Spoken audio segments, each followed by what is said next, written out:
도시의 공덕도 있고 공양의 공덕도 있고 어머니도 계시고 아버지도 계시고 이 세상도 있고 저 세상도 있고 여기 스스로 완전히 깨달아서 해탈하신 거룩한 스님도 계시다 이렇게 얘기하셨죠. 많은 대목에서 그렇게 얘기하십니다. 그 도시의 공덕이 있다라는 거는 꼭 부처님께 얘기 드리는 게 아니에요. 제자분들이 아니라 세상에 신고의사목으로 내지는 뭐 재물까지 다 포함해서 세상을 돕는 그 공덕은 분명히 있다 들으셨고 공양의 공덕도 있다라는 건 이제 요 경우는 좀 공부하신 분들에게 공양을 올리는 맨 뒤에 스스로 완전히 깨달아서 해탈하신 거룩한 님도 계시다. 부처님 말씀하신 거죠. 거기 스스로라는 거는 배우지 않고 뭐 벽지불도 해당하겠네요. 근데 부처님을 뜻하는 건데 이 세상도 있고 저 세상도 있다는 것도 우리가 이해가 되는데 아니 어머니도 있고 아버지도 있다. 우리 모르나요? 왜 그렇게 얘기하셨을까요?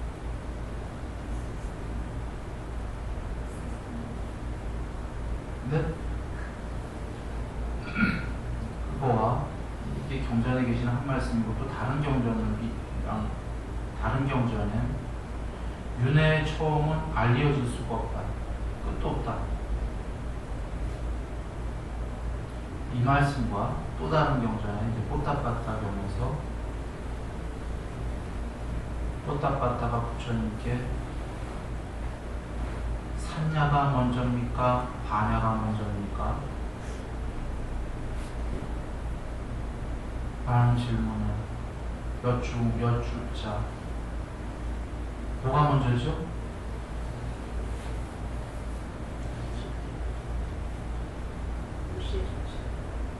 동시에.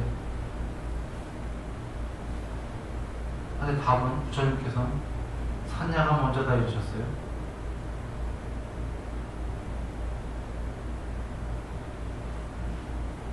의아하지들 않으세요?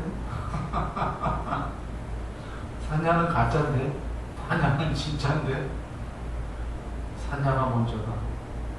근데 곧이어 얘기하십니다. 그러나 중요하죠. 산야가 있다면 반야는 반드시 있다고 이렇게 알아야 된다.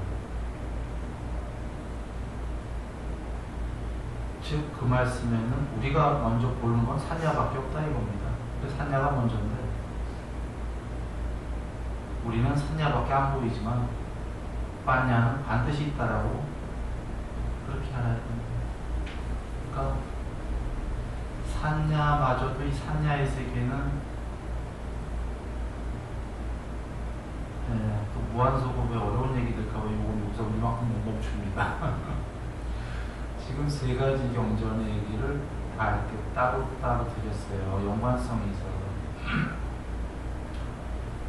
아, 저 얘기도 해야 되겠구나. 이 얘기 먼저 마무리하고 하죠. 이 세상도 있고 저 세상도 있다. 산야가 먼저인데 그러나 반드시 산야가 있을 땐 반야가 있다라고 알아야 된다. 윤회의 처음은 알려질 수가 없다. 무시무종이다. 지금 아까 산야가 먼저다 하면은 물론 반야가 있는 건데 우리가 알 수 있는 건 산야밖에 없다는 거예요. 처음에.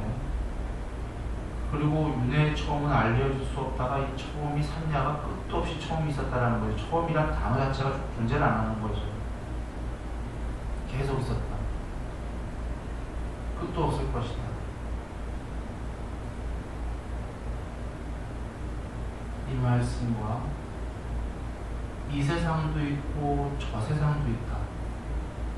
그런데 다른 경전에서는 이 세상과 저 세상을 합쳐서 그냥 세 개라고 해본다면 세 개를 초월하는 것도 있다고 그러신 거죠.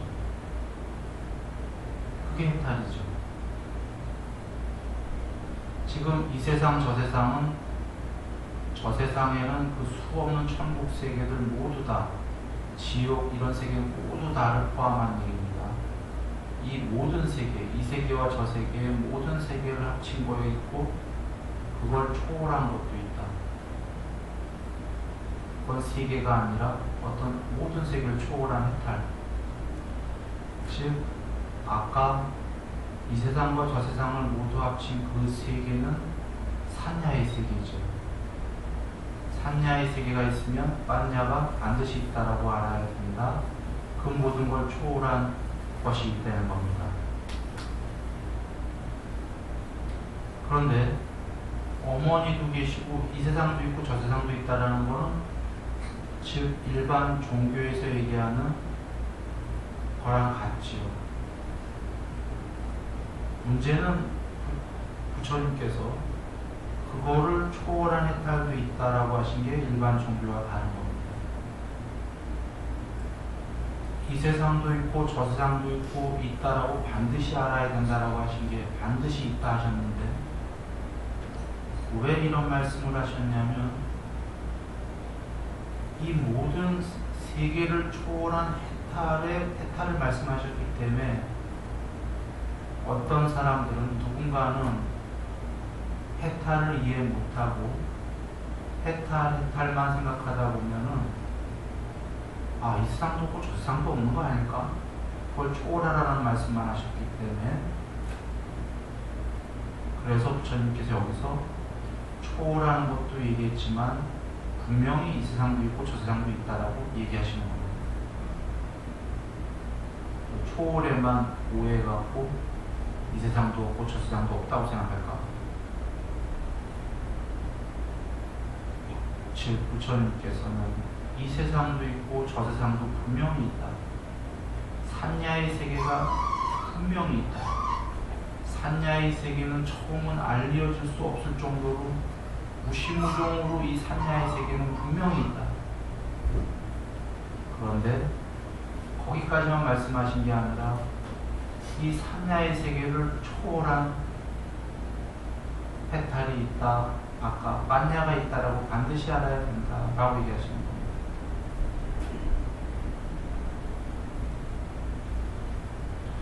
여기서 그 어머니 아버지 얘기하기 전에 잠깐 그 다른 데로 빠져볼까요? 옆길로. 라마나 마하리시님 아는 분 계시고 모르는 분 계실 텐데 1950년인가 51년에 돌아가셨습니다. 그분은 해탈한 거는 나의 눈으로 보기엔 틀림없어요. 벽지구도 독각입니다. 문제는 삼매를 어디까지 이루신 다음에 완성을 했는지는 내가 잘 모르겠어요. 그분 그 얘기로도 정황으로도 당연히 공무, 식무, 무소유, 비상, 비비상 넘었어요. 그런데 그럼 상수멸 이렇게 얘기하실지 몰라도 물론 이제 그럴 건데 비상, 비비상이 100% 증득이 되는 게 있고 50%가 있고 하니까 알 수가 없는 겁니다. 근데 어느 정도의 그 삼매를 이루셨고 됐는지는 알 수 없지만 해탈을 이루신 분입니다. 그 라마나 마하리시님께서 그 살아 계실 때에는 불교는 몰랐죠. 전생에야 만났겠죠. 불교를 몰랐고 종교 없이 14살 때 그냥 그 어떤 체험 때문에 떠납니다. 15살 때 아루나철을. 그래서 혼자 이제 그 공부를 한 건데. 그러니까 그 생의 사담부, 그 생의 사담부로 오신 거죠. 그 전생의 사담이었던 거죠. 오면은 해탈할 예정되어 있던 분이었을 건데. 그분이 이런 얘기를 했죠. 누가 질문하자.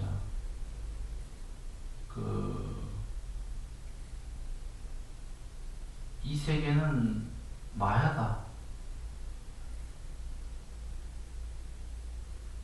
그러자, 아니, 이슈하라도 마야입니까? 이슈와라가 누구냐면 힌두교의 유일자입니다. 브라마, 슈바, 비슈누가 삼위일체고 그것의 그 유일자가 이슈와라입니다. 요기 이슈와라. 문제가 천수경에서 나오는 거죠. 요기 이슈와라가. 천수경이 그래서 힌두교 경전이라는 건데 거기에 나오는 천수경에 나오는 그 명어들이 전부 다 힌두교 신들입니다. 슈바 뭐 이런 요기 이슈와라.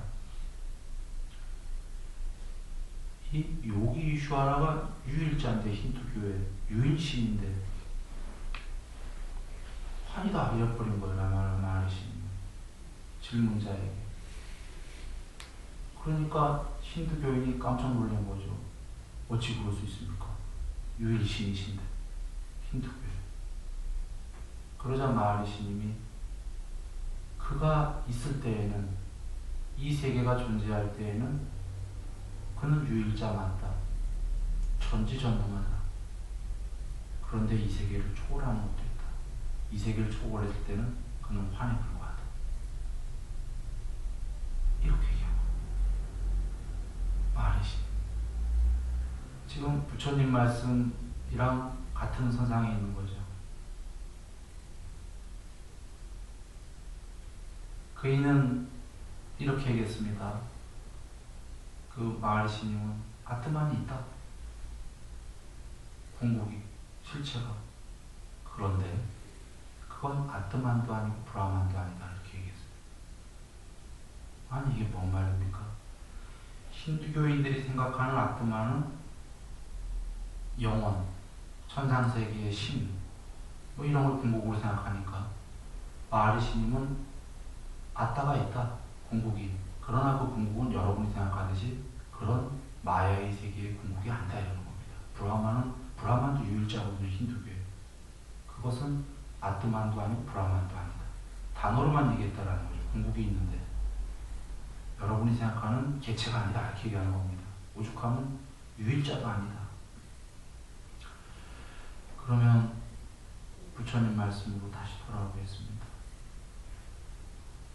정리해 보시면 이 세상도 있고 저 세상도 있다. 유일신이 있다. 그 세계에서는 그들이 힘을 쓴다. 그러나 그 세계를 모두 초월한 것이 있다. 그것이 해탈이다. 그걸 밝히셨다는 겁니다. 부처님께서. 그렇다고 오해하지 마시라는 게 해탈만 있다니까 이 세상 저 세상 없다? 있다 그러신 겁니다. 그것도 무시무종으로 있다.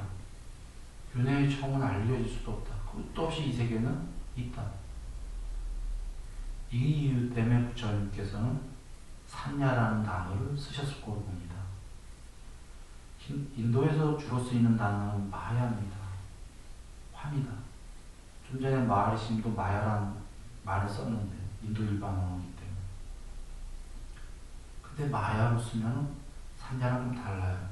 공통점은 비슷한데 마야는 혹시 오해해서 이 세계가 꿈처럼 없어진다 이런 생각을 해요. 꿈과 같긴 한 건데 꿈처럼 없어지는 세계는 아니다 이런 거예요. 없어진다면 석가모니 부처님께서 꾸는 꿈과 같은 세계면 부처님이 성불 하셨을 때 이 세계는 다 사라져야 되는 거죠. 지금 우리는 아직도 있지 않습니까? 마야라는 건 좀 이런 성이 있어요. 이런 성질이 어떤 성질이냐면 1시에 꿈꾸고 다시 잠들었다 새벽 3시에 꿈꾸면 곧 1시부터 3시까지는 아무것도 없었잖아요. 잠에 들어버리면. 그리고 1시의 꿈과 3시의 꿈은 연결이 안 되잖아요. 연결성이 없잖아요. 마야는 좀 그런 성질이 이렇게 이해되는데 이 세계는 그렇지 않다는 거예요. 이 마야긴 마야인데 연속되는 마야다 이거죠. 산야다라는 게. 시작도 끝도 없이 계속 윤회하면서 연속되는 마야이기 때문에 부처님께서는 아마 산야라는 수로를 채택하셨을 거다. 추론입니다. 산야는 영화라는 얘기랑 같거든요. 극장에서 보는 영화. 실제로 원음경전의 산야가 부처님께서 어떤 모양이 있고 처음에 반야가 있는 게 아니라 우리 모양부터 보니까 문양이 있고 거기에 이름을 짓고 컵이라고 언어가 생기고 분별이 생긴다. 이 모두가 산야다 하셨으니까 극장 가서 영화를 보면 영상이 있고 이름이 있고 언어가 있고 주인공끼리 대화하고 분별이 있고 하니까 영화의 세계다 이런 얘기입니다. 산야의 세계가 이어지는 정리하겠습니다. 이 세상도 있고 저 세상도 있다. 산야의 세계도 있고 그러나 모든 산야의 세계를 초월한 열반도 있다. 그래 부처님이 정리해 주신 게 이 세상도 있고 저 세상도 있으니까 잘 살라는 겁니다. 틀림없이 있다는 겁니다. 부처님 다 가보시잖아요. 난 들은 게 아니다. 내 눈으로 보고 하는 얘기다. 지옥도 가셨어요. 보시고 하신 얘기가 여긴 정말 가지 마라. 감옥 기당 가운데 여긴 가지 마라. 지옥 묘사 다 나오지 않습니까? 그래서 이 세상도 있고 저 세상도 있으니까 좋은 세계 가려는 겁니다. 사는 동안은. 그러나 정말로 눈을 뜬다면은 이 세상과 저 세상은 모두 초월한 해탈도 있다는 걸 알라는 거죠. 그리고 돌아와서 어머니도 있고 아버지도 있다가 바로 그겁니다. 아까 부처님이 마야란 수로를 채택 안 하신 이유를 추론했는데 마야라는 단어를 쓰는 그때 당시의 외도들도 어머니도 없고 아버지도 없다 이러셨어요.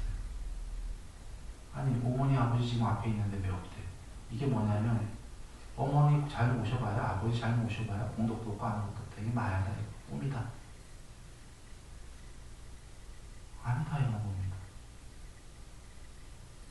과정에서는 이 세상도 있고 저 세상도 있듯이 어머니도 있고 아버지도 있다. 잘 모셔야 된다. 이 세계에서. 그리고 제사도 잘 지내야 된다. 그러신 거죠. 그래서 이 세계에서 사는 동안은 그렇게 살아야지만 점점 높은 세계로 가고 평화로 가진다. 그렇게 살다가 그러나 이 세계를 초월한 것도 있다라고 알면은 그 길로 가라. 해탈. 이 세계에서 아까 잘 살라고 착하게 살라고 하신 이유가 이 세계에서 나쁘게 사는 자는 해탈은 꿈도 못 꾼다 이거예요. 나쁘게 사는 자는 욕망에 때문에 그런 건데 그가 이 세계에서 어떻게든지 좋게 살려고 생각하지 이 세계를 초월한 것 같은 거는 나쁘게 사는 자는 아예 생각 안 한다 이런 얘기입니다. 그러니까 이 세계에서는 나쁜 법과 착한 법 중에는 착하게 살아라. 이 세계가 분명히 있으니까 나쁘게 사는 사람, 착하게 사는 사람이 있는데 나쁘게 사는 사람은 밑으로 가는 법칙, 착하게 사는 사람은 높이 되는 법칙이니까 이 세계에서는 착하게 살라는 거죠. 둘 중에. 착하게 사는 자만이 착하게 살다가 어느 날 알 거다라는 거죠. 이 세계를 초월한 것도 있다라는 게. 그래서 어머니도 있고 아버지도 있다. 그러면 한번 또 다시 정리해 보면은 이 세계도 있고 이 세계를 초월한 것도 있다는 거죠. 이 세계라는 거는 A와 안-A, 금강연에서 했듯이 비법과 법, 해로운 법과 유익한 법이 있는데 이 세계에는 둘이 반대라는 거예요. 빛과 어둠처럼 늘 반대가 이 세계에는 둘로 되어 있는데 둘 중에는 이진법, 컴퓨터처럼 이 세계는 기초가 두 개로 이루어졌는데 둘 중에 하나는 착한 거고 하나는 나쁜 거다 이거예요. 이렇게 이루어져 있다 이거 이 세계는 쌍으로. 그 중에 당연히 착한 거로 살면 위로 가는 거고 나쁜 거로 살면 밑으로 가는 거다 이겁니다. 이 세계에는 두 개로 이루어졌으니까. 너무 쉽지 않냐 이겁니다.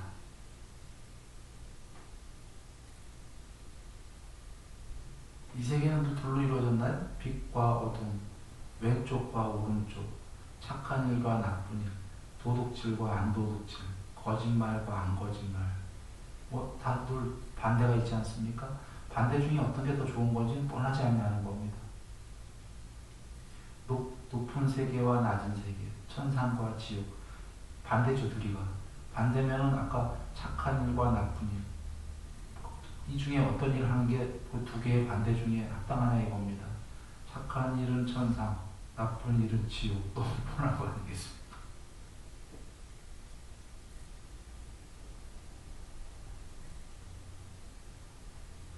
이 세계는 그렇다는 거죠. 그렇게 해서 그러나 그게 일반 종교의 얘기고 거기까지가 아니라 부처님께서는 그런데 이 세계와 이 반대를 모두 초월한 양쪽을 양극단을 모두 초월한 것이 있다. 그건 열반이다. 이렇게 얘기하시는 겁니다.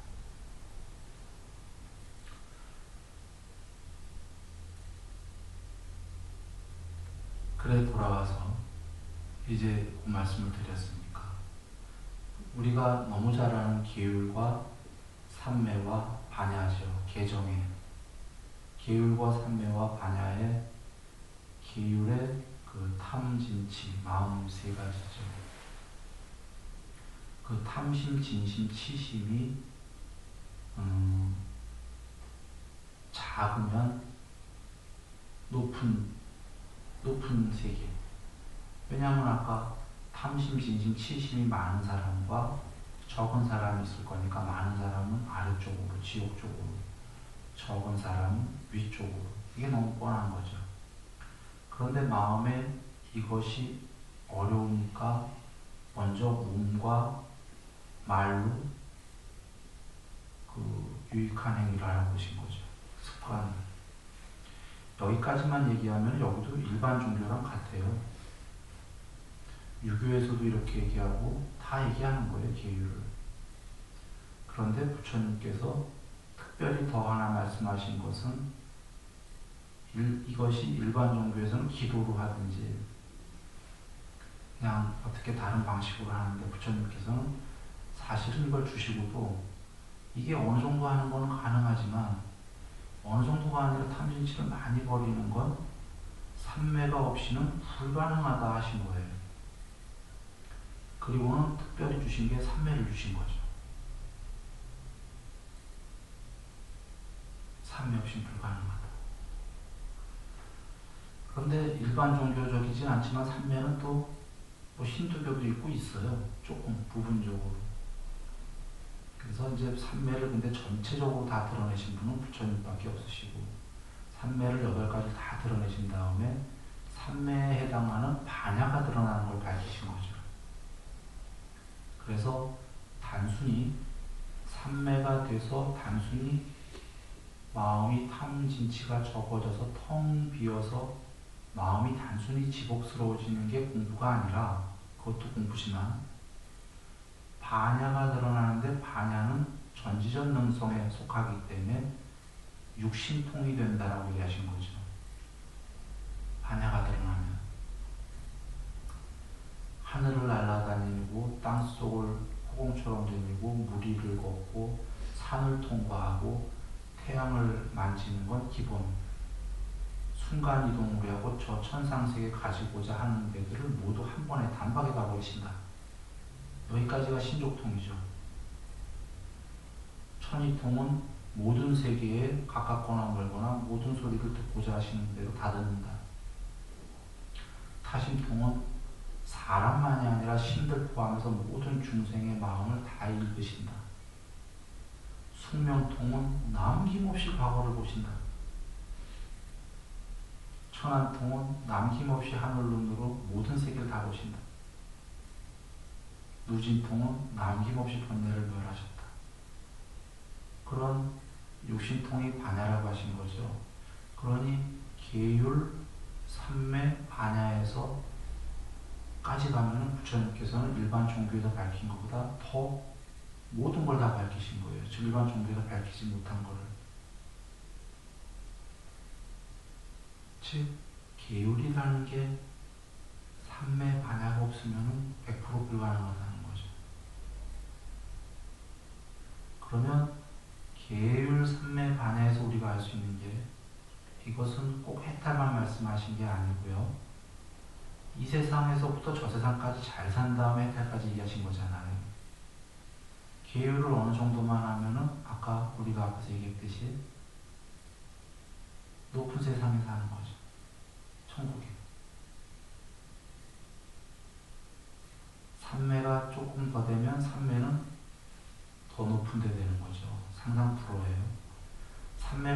어렸을 때 계율로 될 수 있는 게 우리 죽은 다음에 우리 위에 6가지 천상밖에 안 되죠.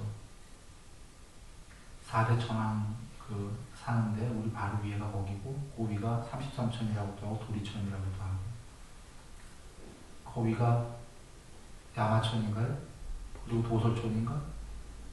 화락천, 그 다음에 타와다천인가요? 이렇게 6개만 해도 어마어마한데 우리가 보통 생각할 수 있는 천상은 거기입니다. 그 이상은 우리가 상상이 안 되는 거예요, 사실은. 그 이상이 바로 새끼입니다. 대박, 빛의 몸들. 근데 거기는 명칭이 얘기해 주듯이 삼매천이거든요. 삼매가 없이는 거긴 갈 수가 없는 데니까 거기만 해도 하늘 등급이 무척 많죠. 거기는 삼매로 갈 수 있게끔 또 다 주신 거죠. 이렇게 해서 이 세계에서도 저 세상이 반드시 있다 하신 것처럼 더 좋은 세계에 살다가 결국은 해탈에까지 더 넘어까지 갈 수 있는 길을 주셨습니다. 내가 어렸을 때 얘기를 잠깐 이 계율 삼매 반야 때문에 드려야 되면은 어렸을 때로 가보겠습니다. 14살 때입니다. 14살 때 이유 없이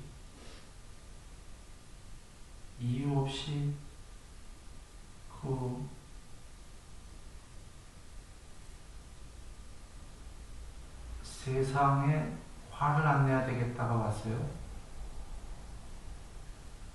어렴풋이 이거 무슨 생각이 들었냐면 세상에다가 화낼 이유가 없다. 난 여기 떠나고프다. 사랑해야지. 이런 게 왔습니다. 그래서 그때 기타를 치면서 가사들이 굉장히 슬픈 가사들,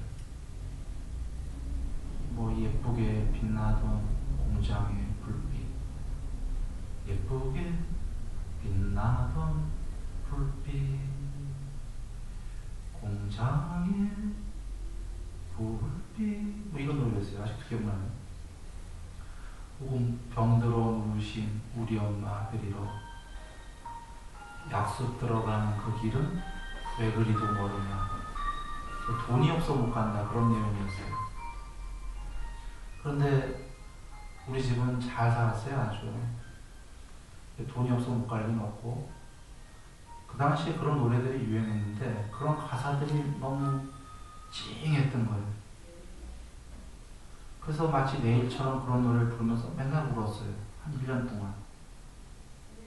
뭐 안 한 날도 있지만 좋아갖고 하루에 2시간, 4시간 정도를 기타 치면서 이제 그런 가사들에 거의 뭐 데모송들이 많았죠.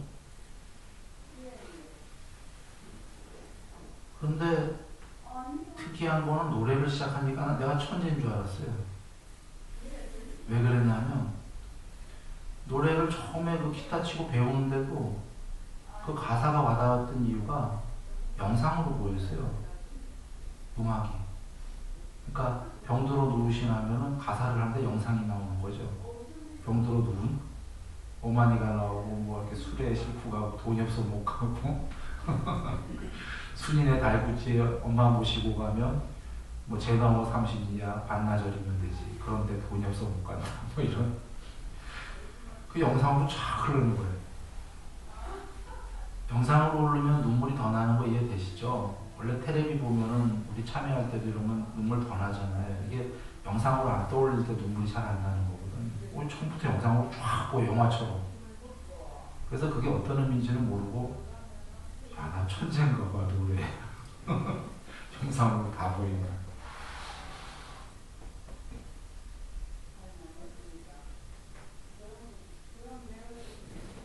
영상으로 보이니까 눈물이 나를 바뀌어요. 그 영화 보듯이 쫙 다 보이니까 순인의 앉아요. 오만이 아파서 못 가고 하는 게.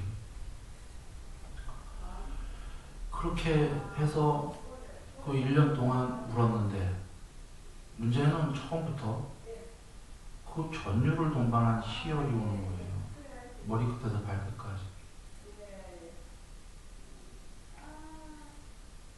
그게 이제 산매였던 거죠. 광대한 산매 같은 거에 속한 거죠. 초선이서 뭐 이렇게 하는 노래가 가사. 그런데 그것이 왜 그랬나 나중에 생각해 보니까 성냄이 없는 자애로운 마음, 잔인함이 없는 연민의 마음, 자비사 중에 자비였죠. 자비를 실행은 못했어요. 그냥 마음으로만 한 거예요. 마음으로만 했는데도 산매가 오네요.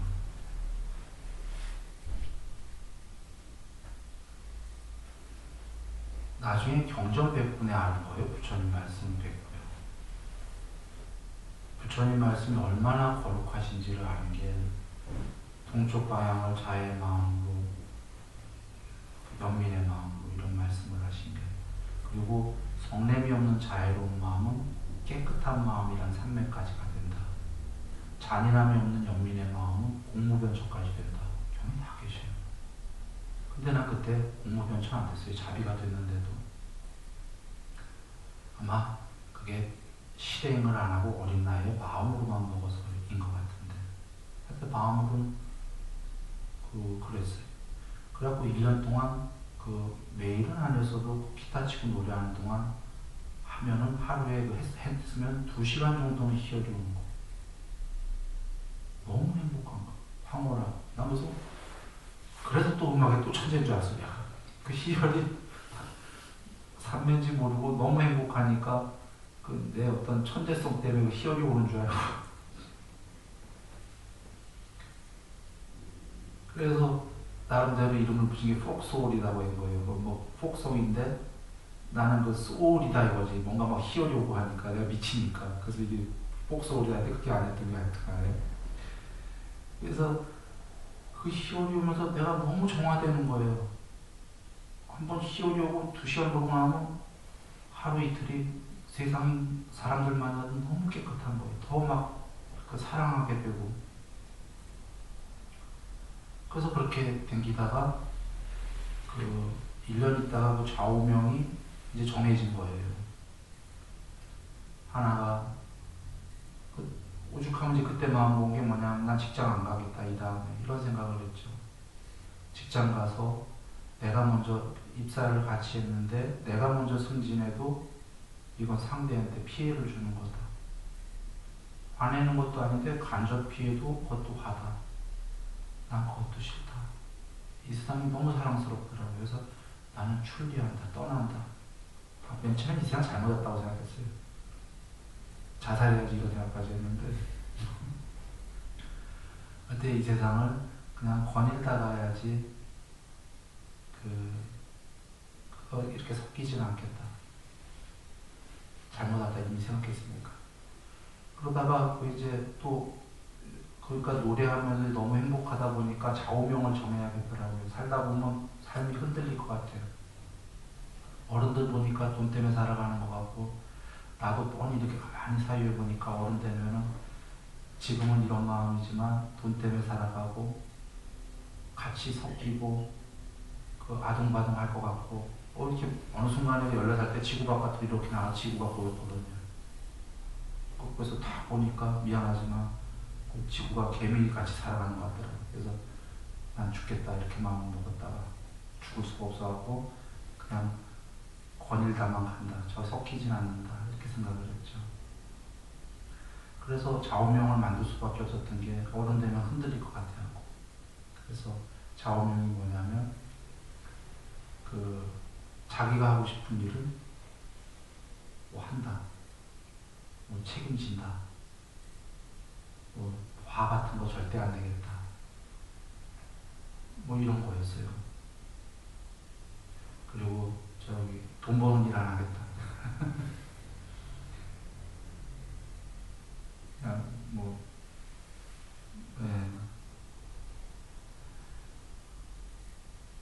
그냥 세상에 절대 피해는 안 주는데 간접 피해라도 안 주겠다. 그냥 있다가 가는데 하고 싶은 일을 해야 되겠다라고 그 대신 관습은 타파하는데 하고 싶은 일을 하는데 그것이 세상에 어떤 책임질 수 없는 거고 피해를 주는 일이면 안 하겠다. 그냥 내 혼자 할 수 있는 일이면 하고 싶은 거 하다 가겠다. 짧으니까. 그래서 50에 가겠다라고 마음먹었던 거죠. 50에. 50에 못 죽으면 그냥 자살해서라도 간다. 이래서 내가 이거 요번에 50이어서 아마 죽을까 말까 했는데 안 죽었어요. 그 생일 때. 안 죽었는데 그때 생각한 것 때문인지 지금 몸이 말이 아닙니다. 사실은. 요새 거의 해체되고 있는 기분이에요. 몸을 잘 못 써요. 그래서 오늘 목욕탕 가다 몸이 해체되고 있길래 이게 해체되는 기분인가 보다. 근데 어렸을 때 그런 죽겠다고 해서 그런 모양이다. 마음을 다시 먹었습니다. 80까지 살겠다. 해체되지 마. 일단 많이 아파. 그때 그랬는데 그러고 나서 뭐냐면 이제 바로 온 게 몸뚱아리를 이제 복잡한 얘기가 있죠. 몸뚱아리가 다치면 어떡할까 이래서 다쳐도 다 웃으면서 살리다. 어차피 50까지만인데 여기 섞이지도 않을 건데 팔다리가 다 잘려도 괜찮다 이렇게 생각했어요. 그냥 걸리다 가지. 그러니까 몸이 이게 내가 아닌데 이런 게 왔던 거예요. 마음이 참 편했는데 그러자마자 아니나 다를까 눈을 다쳤어요. 눈을 찔렸죠. 물론 찔른 애는 모르고 한 거예요. 칠판에 볼펜 던지기 장난을 하는데 내가 앞으로 들어오다가 저쪽에서 이쪽이 칠판인데 볼펜을 던졌는데 저쪽에서 몰라서 볼펜이 이쯤 왔는데 마침 눈을 쓱 돌리다가 탁 맞아버리네 가운데. 원래 이렇게 앞에서 날라오면 딱 감기는데 그래 바로 안 보였는데 이제 그걸 수술 3번 한 건데 문제는 병원 바로 갔는데 안 보여서 의사 선생님이 이거 실명할 거라고 거의 완전 동공 안으로 파열됐다고 꼬매야 된다고 부모님한테 연락을 하는데 그때 내 마음은 정말 흔들림이 없었어요. 평화로웠어요. 그리고는 다치게 한 애가 왔는데 걔는 지금 부들부들 떨고 있지. 지금 조퇴하고 왔는데 근데 내가 걔를 꼭 안아줬죠. 괜찮다고. 그런데 왜 떨림이 없었나 했더니요. 미리 경전에 이 말씀이 다 계셨습니다. 내가 그러니 부처님 뵙고 경전 뵙고 너무 놀랄 수밖에. 여러분 전에 한번 공부했는데 쌍육다니까요가 이 몸은 변할 거라고, 이 몸은 곧 죽을 거라고 이렇게 아는 자는 그에게 곧 몸에 곤란함이 올 것이다. 그때 그는 괴롭지 않다. 이유는 그는 이미 알고 있었기 때문입니다. 거꾸로의 말씀도 계시죠. 그는 이 몸이 항상 할 거라고, 이 몸에 활락을 즐긴다. 그에게 곧 몸에 곤란함이 닥칠 것이다. 그는 괴로울 것이다. 이유는 그는 그것을 몰랐기 때문입니다. 우리가 죽는다고 알고 살지만 사실은 말이 하는 거지 모르고 사는 거거든요. 설마 내가 다치랴. 나는 이미 그때 그런 마음은 팔이 잘리고 다리 2개 다 없어도 몸통 하나라도 웃으며 살아주리다 이렇게 마음을 먹었어요. 50까지. 그래서 눈이 딱 다치니까 무슨 마음이 드는 줄 아세요? 웃음이 나오더라고요. 시작이군. 시작을 약하게 시작했구나. 그러니 평화로울 것 같아요. 이미 알고 있었거든요. 그런데 문제는 거기서 평화로우니까 부처님께서 성내지 마라가 실천이 됐잖아요. 수술을 이제 3번을 했죠. 하나 꼬매고 백내장, 동내장 다 수술했는데 그리고는 이제 수술하다가 아랍에 가게 됐죠. 어떤 일로 부모님 쫓아서. 근데 거기 그 당시만 해도 지금이야 듀바이가 워낙 유명하대요.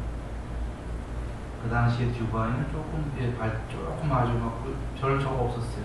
근데 우리는 이제 아스만에 있었는데 사막이에요. 사막. 아무것도 없어요. 진매체 있어요.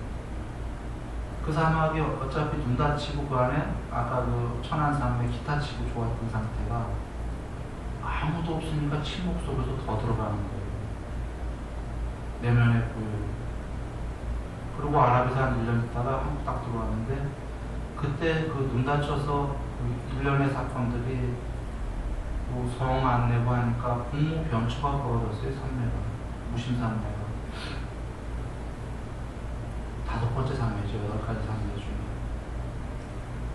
그래서 쭉 나중에 생각해 보니까 이런 거였습니다. 아까 노래하면서 자비가 있었는데 비에 공무변천은 안 되고 깨끗한 산매가 됐던 게 그 자비심이 정말 넘치다 보니까 깨끗한 산매까지 됐는데, 실행을 안 했잖아요. 내 마음속에서만 그렇게 하는 거지. 그런데 드디어 너 정말 성 안 내? 하고 다쳤는데 정말로 화 안 냈거든요. 오히려 평화로 왔거든. 끌어안아주고.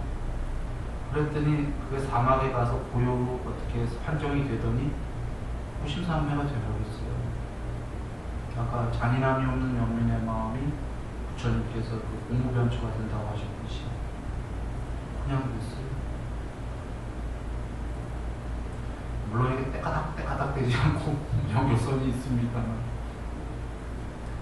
지루하면은 남과 더불어 기뻐하는 마음, 자비 희사의 희지요. 희가 식무변초까지 된다고 경에 계시거든요. 이 지루함이 없는 남과 더불어 기뻐하는 마음은 그 말씀 뜻보다 더 넘어 있는 거예요. 모두 사랑해야 돼요. 그래서 한국 들어와서 다시 학교 들어가서 공무변초가 된 상태에서, 무심이 된 상태에서 학교 다녔어요. 침묵하면서. 사실은 학교 가서도 교실에서도 공부를 안 들어도, 그 당시 요새는 공부 안 들어도 냅둔다고 그래요. 때릴 수 없고. 그때 그런 게 어디 있어요.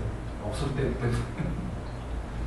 그런데 내가 공부 안 듣고 멍하니 바깥에 이렇게 산매돼 있는데 1년 내내 놀랍게도 선생님이 나를 한 번도 뭐라고 안 했어요. 그때 그런 난리 나거든. 난 이유를 아직도 모르겠어요. 선생님께 나도 안 여쭤봤고, 선생님도 그런 학생을 냅둘 리가 없는데 내내 1년 내내 침묵으로, 그리고 바깥쪽에 회사 공부해. 슬퍼. 근데 그러다가 그 모두를 사랑하는 마음이 자꾸 더 커지니까, 모두를 사랑하는 것이 실제로 모두를 사랑할 때에 그 식무변초가 왔어요. 온 우주가 거의 없이 들어왔어요. 나 그래서 그 오할지라고 착각했어요. 왜냐하면 어린 내가 15살 때 내 입에서 나는 신이야, 내가 신이야, 내가 신이었어, 이런 외침이 나왔거든요. 말은 신이지, 내가 그 단어를 그렇게 썼지만 그 안에 뜻은 내가 유일자야, 내가 유일자였어, 내가 유일자였다, 이런 말이었어요. 혹시 종교에서 오해하지 마십시오. 그러니까 내가 궁극이야, 이런 외침이었는데, 그리고는 15살 때부터 그 산매가 더 깊이 갔어요.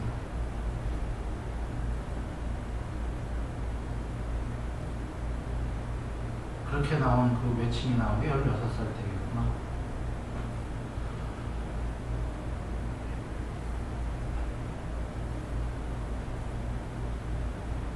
지금 부처님께서 주신 말씀이 8정도에 보면은 내는 바른 견해는 몰랐어요. 그런데 오진멸도는 전혀 몰랐는데, 아주 몰랐다고 할 수 없는 게 14살 때 이것이 괴로움이다, 이 세상이 출리하겠다, 지구 밖에서 보고는 부분적으로는 알고 있었어요. 이 개체들은 아니다라고. 그리고 설득사항이 왔었어요.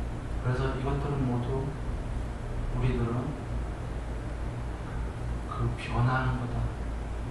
변하는 것들은 모두 그 괴로움, 그때는 괴로움이다 이렇게 생각 안 하고 괴로움 반 행복 반이다 이렇게 생각했어요. 책에 써 있듯이 어린 나이에. 그래서 영원한 행복은 없다, 이 세상은. 그러니 나는 종교를 모르니까 나는 행복 반 괴로움 반 영원히 살 수밖에 없으니까 사는 동안은 차라리 모든 괴로우면 내게 와라, 내가 다 맞아주마, 이랬어요. 방법이 없기 때문에. 괴로울 때 울면은 이건 참 너무나 고통스럽다, 차라리 웃어줄게 와라. 괴로운 반 행복 반이니까. 그래서 그리고 삼특상 이것들은 실체가 아니다. 이렇게 이런 것은 알고 있었죠. 실체가 아니다. 그래서 출리해야 되겠다. 할 정도의 그 바른 사회의 출리, 난 멀리 떠난다. 악이 없음, 해코지 않음. 악은 난 간접 피해도 안 주겠다 이렇게 마음 먹었어요. 이 세상 해코지는 전혀 안 하겠다 이제. 그리고는 그 자비이사의 자비. 이렇게 되니까 그냥 삼매가 그냥 돼버렸어요. 그래서 부처님, 거룩하신 부처님 말씀 못 놀랬는데 이 말씀 그대로다 이거죠. 문제는 어렸을 때 나도 어떻게 해서 그렇게 됐는데 여차여차 왜 됐는지는 모르지만 뭐 추론컨대 전생에 좀 됐겠죠. 그런데 말씀대로 하면 분명히 된다는 걸 아는데도 문제가 나중 여정입니다. 근데 그렇게 될 줄 알았어요. 그 뭐 어느 저번에 그 어느 유명한 소설가가 죽을 때 그랬다면서요. 뭐라고 그랬죠? 우왕좌왕 살다가 그렇게 될 줄 알았단가? 뭐 우물쭈물하다. 근데 우물쭈물이 아니고요. 이제 뭐 여자 사귀고 뭐하고 하니까요. 삼매가 점점점 없어져요. 하고 싶은 거 다 하겠다가 피해 안 주고 하겠다 했는데 그게 그런가요? 동거하고 대학교 1학년 때 동거를 했죠. 그거 뭐 그러면 동거하니까 먹여 살려야죠. 뭐 참 곤란한 일들이 많았어요. 그리고 점점 나빠졌어요. 그때만 해도 그런 감각적 욕망들이 좋아갖고 삼매 없어지는 걸 몰랐어요. 마치 누가 그러지 않습니까? 꿀물이 떨어지면 지금 밑에 지금 떨어질까 말까 하고 괴로웠다가 꿀물 떨어지면 꿀물 빨아먹는 재미에 밑에 떨어지는 낭떠러지 생각 안 하더라고. 그러니까 왜 그렇게 됐는지 몰랐기 때문에 공부가, 그것도 경전에 계시잖아요. 사리자님이 공부가 둘 다 된 자가 있는데 그 공부를 배우고 된 자는 탁월한 자고 왜 그렇게 됐는지 모르고 공부된 자는 저열한 자다.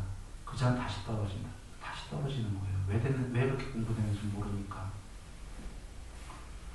그리고 욕망이 좋으니까 꿀물이 좋아갖고 이제 삼매가 없어질 때도 삼매가 왕창 없어진 게 아니라 거의 되는 게 뜨문뜨문 됐던 거예요. 근데 뜨문뜨문 되니까 이건 언제든지 된다고 이렇게 생각을 했거든요.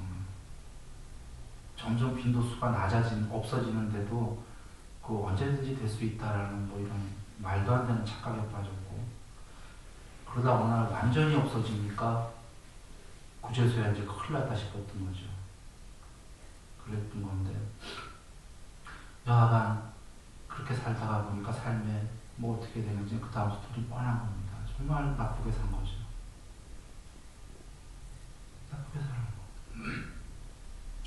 지금 오죽하면 전생도 아니고 요번 생에 내가 어떻게 공부가 됐던 걸 분명히 아는데도 난 지금도 기회를 어기고 있거든요.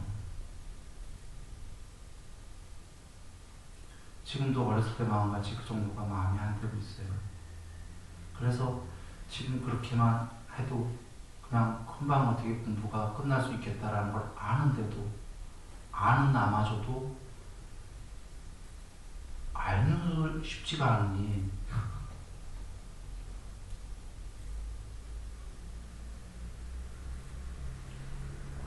그렇습니다.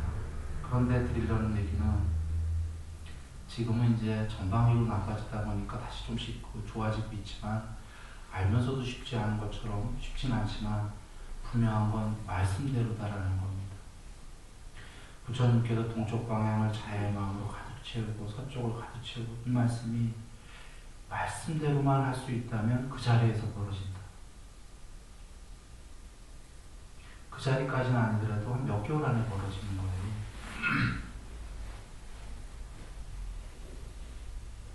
누가 큰일을 당했을 때, 육체적 노를 당했을 때 성내지 않겠다라고 미리 마음의 준비가 있어야 돼요. 그래서 성을 안 내게 되면 뭔가 큰일이 벌어져요. 좋은 일이. 말씀대로만 할 수 있다는 말이죠. 그러나 여전히 얘기 드립니다. 사실 말씀대로 되는 게 쉽지가 않다. 그래서 부처님께서 계율삼매 반야를 벌어옵니다.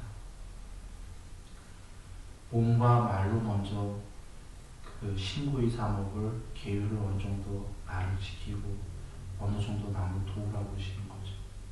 그렇게 하면은 마음에 아까 그 마음이 바뀐다라는 거죠. 마음이 바뀌면 준비가 됐기 때문에 그렇게 될 수 있다라는 거죠. 그때 내가 갑자기 어렸으니까 그랬을 거예요. 순수하기도 하고 전생에 공부된 것도 있고 하니까 정말로 어렵지 않게 됐는데요. 내보고 다시 지금 그 어렸을 때 상태가 어렸을 때 그런 게 오라고 해도 그게 잘 되겠습니까? 그렇게 마음을 바꿔놔라. 부처님께서 이러시는 거죠. 그래서 경에서 또 이런 말씀도 계시죠. 일단 애기와 같아져야 된다. 그러나 애기도 해탈이 아니다 하셨죠. 잠재적 경향성이 잠재되어 있다고 알아야 된다. 일단 애기와 같아진다는 말씀이 그 신구의 사목으로 일단 애기는 아니더라도 아이와 같아져야 되는 거죠. 그러니까 신구의 사목으로 마음이 어느 정도 그 피어 있어야 되는 겁니다.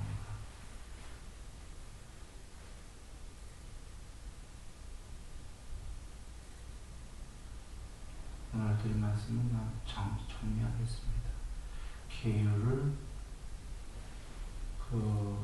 어느 정도만 착하게 하더라도 몸과 말로 분명히 계율이 높은 세계로 가는 거다라는 겁니다.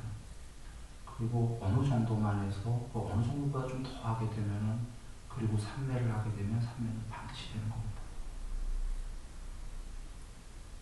근데 비계율로는 삼매는 안 됩니다. 아까 어렸을 때 내가 아무것도 모르는데 삼매가 됐듯이 오히려 그때 계율 같은 거 몰랐어요. 계율이 아니라 계율 너머였어요. 계율보다도 더 자비의 마음이. 네. 그래서 그 삼매는 반드시 되는 겁니다. 삼매가 되면은 그 지복이 되면은 빠냐의 무더기는 반드시 드러나는 겁니다. 제일 빠른 길입니다. 그래서 우리가 부처님 말씀대로 계율, 빠냐, 삼매 그 다음에 그 신구의 상업을 잘하는데 자비이사의 마음이 아까 계율이 신구의 상업은 자기 호물이지만 고시를 왜 하냐? 고시는 자비예요. 자비로 가는 길입니다. 신구의 상업은 남을 돕는 건 계율은 내 호물 문제고 계율 삼매 빠냐만 하면 되지만 아까 자비 얘기 드렸잖아요. 사랑하니까 삼매가 금방 돼버렸다라고. 그래서 고시를 통해서 자비가 생기지 그렇게 되거든요. 신구의 상업으로 남을 좁히 돕니다. 그러면 다 된 거예요. 지금 계율 스스로 호물 얻는 걸 저거 했지, 남 돕지, 자비가 생겼지. 자비의 기초가 삼매 되는 겁니다. 11가지 삼매 수행 주제 부처님 주신 삼매 수행 주제로 가게 되면 삼매 된다. 그리고 반야가 드러난다.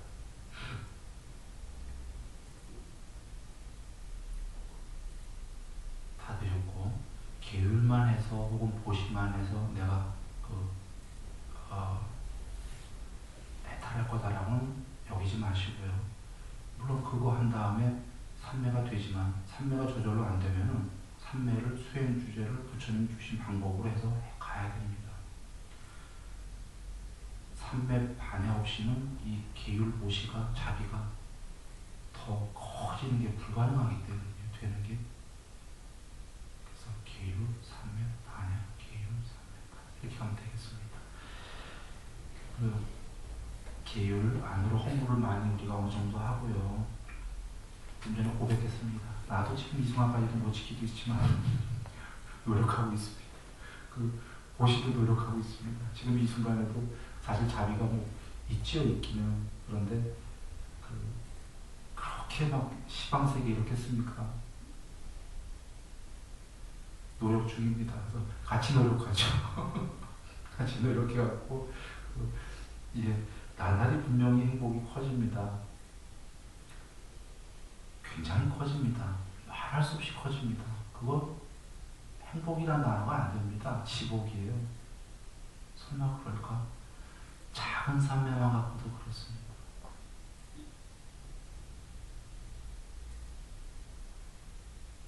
세상 다른 게 다 필요 없을 정도로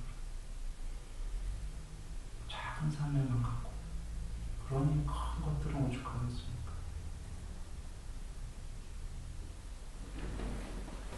관계이고요.